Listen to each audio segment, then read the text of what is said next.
တကယ်ခက်ခဲသူတွေကိုသာကြောင်းထားပြီးမှကြောင်းနိုင်ငံသားမှကြောင်းတက်ခြင်းသူတွေကိုသူ့ကိုလာမဆက်သွဲဖို့ပြောလိုက်တဲ့ဦးစီးတီဟာ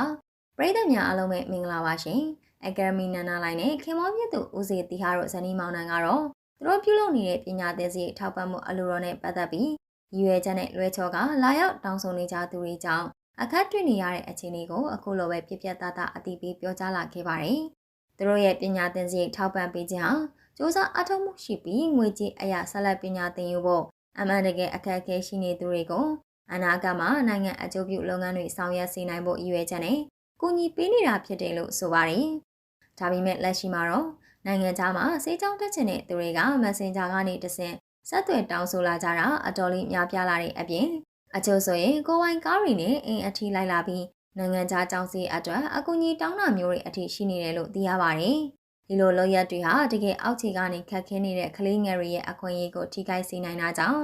ဦးစီတီဟာကကျွန်တော်တို့အကူအညီမပေးနိုင်ပါဘူးတကယ်ခက်ခဲတဲ့သူတွေကိုကြောင်းထားပေးမလို့ပါဆိုမှနိုင်ငံခြားမှာစေကြောင်းတက်ချင်တဲ့သူတွေမဆက်သွေးကြပါနဲ့လို့အတီးလင်းရှင်းလင်းပြောဆိုလိုက်ပါတယ်